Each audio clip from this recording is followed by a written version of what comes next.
Paris ഒളിമ്പിക്സിലെ Morocco Argentina മത്സരത്തിൽ അപൂർവ നടപടി. അർജന്റീനയുടെ ഗോൾ 1.5 മണിക്കൂറിന് ശേഷം നിഷേധിച്ചു. ഇതോടെ മൊറോക്കോ ഒന്നിനെതിരെ 2 ഗോളുകൾക്ക് ജയിച്ചു. ശരത് ചേർന്നു സ്പോർട്സ് ഡെസ്കിൽ നിന്ന്. ശരത്ത്, എന്താണ് ഈ അപൂർവ നടപടിക്ക് കാരണമായത്? വിവരങ്ങൾ എന്താണ്?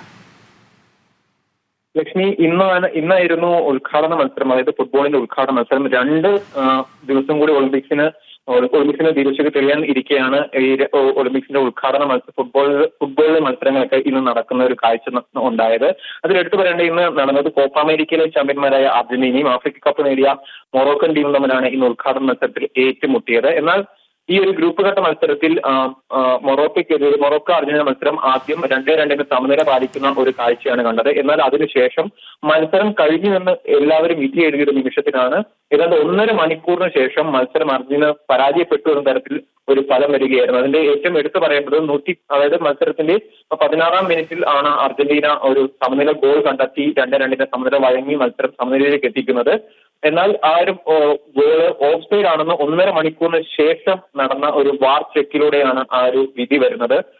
ആ വാർ വിധി വന്നതോടെയാണ് അത് ഗോൾ ഓഫ് സൈഡ് ആയി എന്ന് പറയുന്നത്. അത് മാത്രമല്ല, ഫുട്ബോളിൽ തന്നെ ആദ്യമായിട്ടാണ് ഇത്തരത്തിൽ 1.5 മണിക്കൂറോളം നീണ്ടു നിന്ന ഒരു പരിശോധന നടക്കുന്നത്. കാരണം ആരാധകരും കാണികളും അടക്കം മത്സരം തീർന്നു, ഏതാണ്ട് മത്സരം സമനിലയിലായി എന്ന് കരുതിയ ഒരു നിമിഷത്തിലാണ് ഇത്തരത്തിലൊരു വിധി വന്നത്. അത് മാത്രമല്ല, താരങ്ങളും എല്ലാം ഡഗ്ഔട്ടിൽ നിൽക്കുന്ന ഒരു അവസ്ഥ തന്നെയായിരുന്നു. കാരണം മത്സരത്തിന്റെ വിധി കാത്ത് ഗോൾ നിഷേധിക്കപ്പെട്ടതോടെ 2-2 എന്ന സമനില അവസാനിച്ചിരുന്ന കളി 2-1 എന്നായി മാറുകയും അതിനുശേഷം മത്സരം വീണ്ടും ഒരു 3 മിനിറ്റ് കൂടി കളിച്ച് മൊറോക്കോ 2-1 കളി ജയിക്കുന്ന ഒരു അവസ്ഥയിലേക്ക് നീളുകയായിരുന്നു. അത് മാത്രമല്ല, ഈ ഒരു ഇത്തരത്തിലൊരു അപൂർവ നടപടി വന്നതിന് ശേഷം അർജന്റീന ആരാധകർ ഗ്രൗണ്ടിൽ ഇറങ്ങി പ്രശ്നം ഉണ്ടാക്കിയതായും റിപ്പോർട്ടുകളുണ്ട്. അതിനുശേഷം മത്സരം ഇവരെ പൂർണ്ണമായും ആരാധകരെ അടക്കം പൂർണ്ണമായും ഗ്രൗണ്ടിൽ നിന്നും പുറത്താക്കിയ ശേഷമാണ് കളി പുനരാരംഭിച്ചതും. അത് മാത്രമല്ല, ഇത് നമുക്ക് പറയുന്ന പോലെ ഒളിമ്പിക്സിലെ ആദ്യ മത്സരമാണ്. അതായത് ഒളിമ്പിക്സിന്റെ ഉദ്ഘാടനത്തിന് ഇനിയും 2 ദിവസങ്ങൾ കൂടി ബാക്കിയുണ്ടെങ്കിൽ കൂടി ഗ്രൂപ്പ് ഘട്ട മത്സരങ്ങൾ ഇങ്ങനെ തന്നെ തുടങ്ങുന്ന ഒരു സാഹചര്യമാണ്.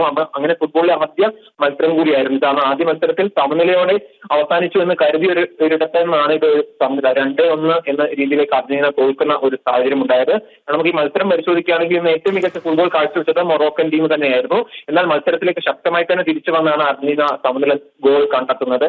2-0 പുറകിൽ പോയ ശേഷം തിരിച്ചടിച്ചാണ് അർജന്റീന മത്സരത്തിലേക്ക് തിരിച്ചു വന്നത്. എന്നാൽ അവസാന നിമിഷം നടന്ന ഈ ഒരു അപൂർവ നടപടിയിൽ മത്സരം അർജന്റീന പരാജയപ്പെടുകയാണ്. അതായത് ഗോൾ ഓഫ് സൈഡ് വിധി വന്നതിന് ശേഷം, അതായത് ഗോൾ അടിച്ചെങ്കിലും അത് ഓഫ് സൈഡിൽ കുരുങ്ങിയാണ് അർജന്റീനയ്ക്ക് ഗോൾ നഷ്ടപ്പെടുന്നത്. മാത്രമല്ല, ഈ ഒരു മത്സരത്തിന് ശേഷം അർജന്റീന പരിശീലകനായ മസ്രാനോ പറഞ്ഞിട്ടുള്ളത് താൻ ഇതുപോലൊരു സർക്കസ് ഇതിനു മുമ്പ് കണ്ടിട്ടില്ലാത്ത തരത്തിലുള്ള വിമർശനങ്ങളടക്കം അദ്ദേഹം ഉയർത്തുന്നുണ്ട്. കാരണം ഇത്തരത്തിലൊരു വിധി നേരത്തെ സൂചിപ്പിച്ചതുപോലെ തന്നെ ഫുട്ബോൾ ഒരു അപൂർവമായ നടപടിയാണ്. ഇത്തരത്തിലൊരു വിധി ഇതിനു മുമ്പ് എവിടെയും കണ്ടിട്ടില്ലാത്ത തരത്തിൽ അർജന്റീനയുടെ മുഖ്യ പരിശീലകനായ, അതായത് ഈ ഒളിമ്പിക്സിൽ അർജന്റീനയെ പരിശീലിപ്പിക്കുന്ന മസ്രാനോ അടക്കം ഈ ഒരു കാര്യം പറഞ്ഞുകൊണ്ട് മുന്നോട്ട് വരുന്നുണ്ട്. എങ്ങനെയും ഒരു അപൂർവ നടപടിയിൽ അർജന്റീന ഒളിമ്പിക്സ് ആദ്യ മത്സരത്തിൽ മൊറോക്കോയോട് തോറ്റിരിക്കുകയാണ്. ലക്ഷ്മി.